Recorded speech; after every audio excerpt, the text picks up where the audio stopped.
imprisonment, and now we have to go on to magic paths. And then I can finally actually talk about pretenders. So let's go over what magic paths there are. We've got fire, air, water, earth, astral, death, nature, and blood. And let me give you just a synopsis of what each of these paths does. Fire magic tends to throw big fiery evocations around. They don't do that much else. Once you get into the various magical schools in Dominions, you'll see that there are some other neat things that fire can do. Flaming Arrows, an enchantment, is a great spell. It's very powerful, and a lot of nations rely on it. They can conjure up some special units. They have one particularly good one that's like... it's like Living Fire or something. It's basically a Fire 3 mage that you summon. It's quite good. And they have some other useful things, but fire is a fairly narrow school. You pretty much just chuck fireballs at people most of the time. Air magic is also a big evocation school, but air magic is a little overpowered. It's extremely flexible. You have Thunder Strike, which is kind of the signature air magic spell. A big blast of thunder comes down from the sky and damages people around you. But they can also do other things. They can do Mist Form, and there's a mass casting version of Mist Form that'll affect whole armies, and this reduces the amount of damage you take to 1 point. It can be dispelled by magic weapons or extremely powerful hits. They can still summon things just like fire can. They get some pretty good summons. They get there's these elemental kings and queens, which different elemental magic paths can summon. They get some good enchantments. They get like illusionary armies. They get this teleportation like spell that's called Cloud Trapeze. They get a lot of good stuff. Air magic is very versatile. One thing of note is that air magic has 2 different counters to archers. Archers are very important in Dominions, and air magic has Storm, which causes a lot of arrows to be blown off course, and they just vanish from the battlefield. And it has Arrow Fend, which gives your troops a shield that protects them from missiles. So air is a very flexible school and can do a lot of different things. All of them tend to be themed around, mist, wind, storms, illusion, and lightning. Moving on, water magic.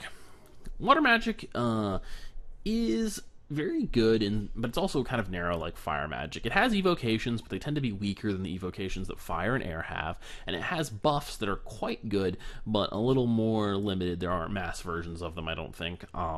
Mainly Quickness is a very good buff that's special to water magic, and water magic... Quickness lets you attack twice per turn. It gives you a bonus to defense. You move faster. It's very good buff. It's very good for thugs and enchanting a small number of powerful elite units with it. What are some other notable things about water magic? Water magic, it doesn't really get a lot of credit, and there's actually a fairly good reason for that, which is that water magic gets a lot of special stuff for when you're underwater. And underwater nations have been buffed recently. They're a lot more playable, but people play much more with all the land nations and dominions. There are a lot more land nations and dominions, and land combat and generally works better.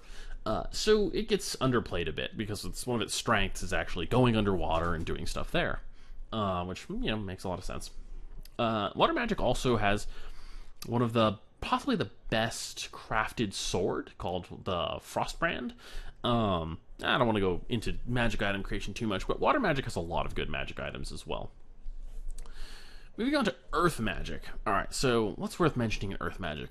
Earth magic has a lot of buffs, and a lot of large battlefield effects. That tends to be sort of the theme of earth magic. There's not very good just throw giant rocks at the enemy or anything like that. There's one really solid earth evocation called Blade Wind that throws a bunch of scything blades at the enemy.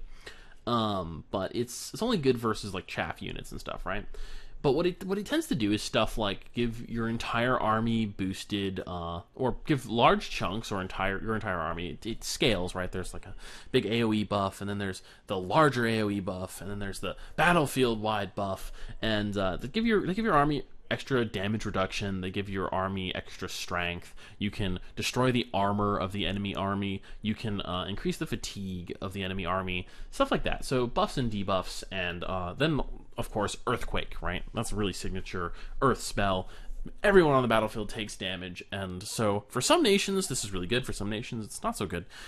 If you're playing a nation like Middle Age Ulm, you have a lot of troops that have really heavy armor, and this actually protects you from Earthquake, which I don't know if I would agree that that makes sense, but it does. So if you're fighting a nation that does not have very heavy armor, you can cast that spell, and it'll kill a lot of your own troops, but it'll affect them more than others. So that's the kind of thing that Earth Magic does, right? Big battlefield effects that affect everybody, or debuffs that affect only the enemy and buffs that only affect you.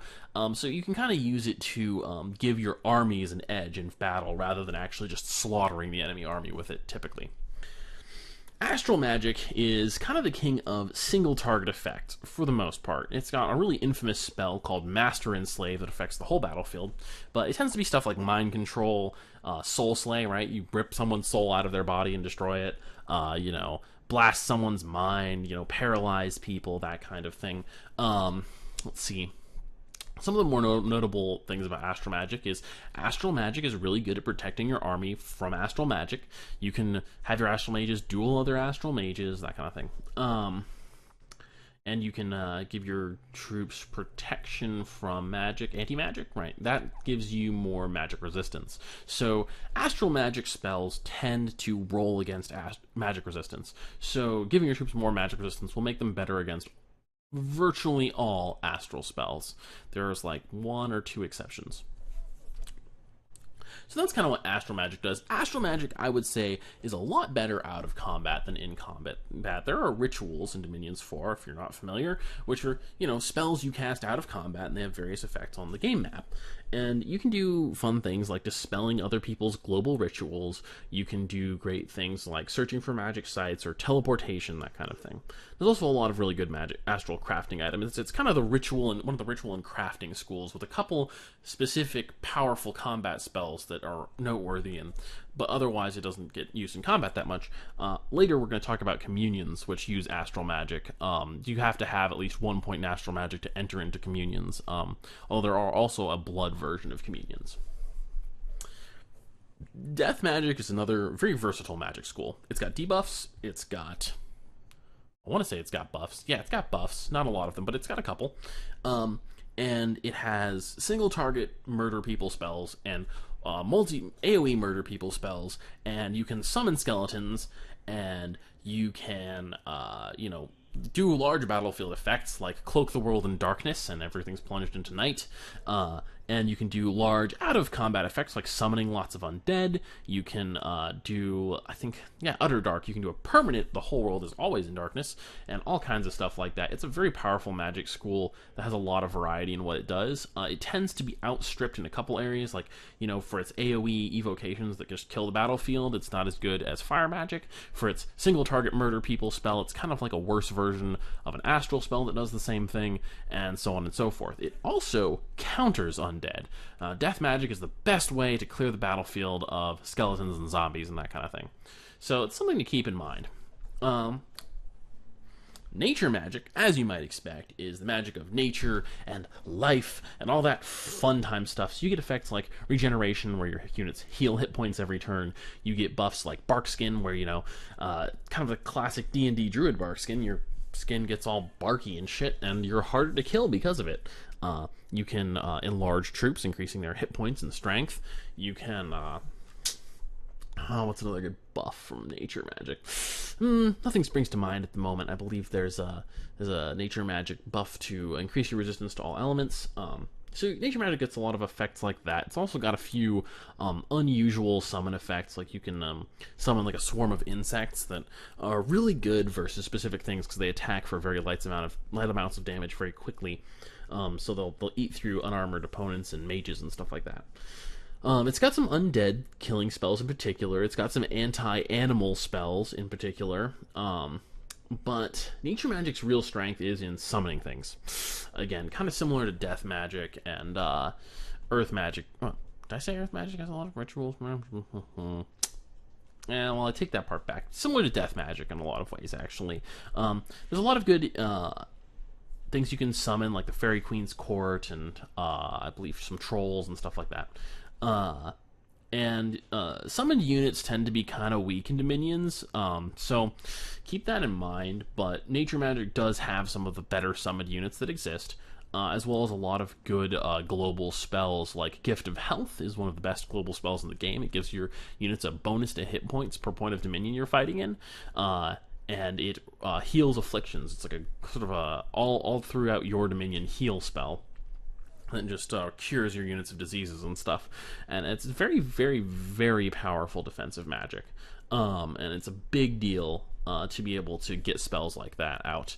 Let's move on to blood magic. So that actually mostly covers nature magic, and I don't want to actually tell you all the information about it, just what the best things are. Blood magic is a really powerful magic school that you can't really get into unless your nation actually has it. Like, you know, for all these other magic schools I've mentioned, you can take this on your pretender, and you can use your pretender to essentially add some of the best parts of this magic school to your nation. Like, if your nation doesn't have fire magic, but you have really great archers, and you want to cast flaming arrows, you can take that on your pretender, and you can do that, and you can go cast flaming arrows and have it make a really big difference in a few battles. Now, blood magic, you can break into blood magic with just your pretender, but it's difficult to do, it's slow, and it won't really, you know, take off until very late in the game. Blood magic, even on nations that already have it, is kind of a late game thing, right? It's got very little in the way of battlefield evocations. It's got, you know, it has some single target spells, it has some AoE spells. Most of them require you to actually sacrifice blood slaves, which are kind of similar to magic gems. They are a, you know, consumable resource that's fairly valuable, and you have to cart them around with you, which is a pain, and it burns up a lot of fatigues. You can't cast very many blood spells. It's generally has like a couple really neat things you can do in combat, but combat isn't what you really care about. Blood magic is all about summoning things, right? It's got its own research path and everything, and you go and you just summon all kinds of demons, right? Just demons everywhere. It's also got a couple really powerful global spells. I think we can pretty much leave blood magic at that. Demons everywhere. I love blood magic. I'm going to have a lot of fun covering some blood magic nations later on, but I don't think there's much else you need to know about it for now.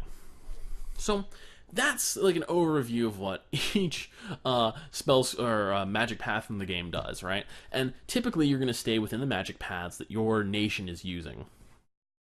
So, but on your pretender, you're going to have an opportunity to break your nation into new magic paths. And typically, if you want to break into a magic path, you're going to want like 3 to 6 points in it, depending on what magic path it is. 6 isn't worth getting on a lot. It's mostly worth it for like death magic or earth magic, and for because it has a nice minor bless, which I'm going to cover in a minute. But a lot of the other ones, you can build out magical items to boost your pathing a little bit higher and get most of the spells you can cast in those schools. Astral magic in particular, just for casting, there's actually a good reason to take it all the way to 9.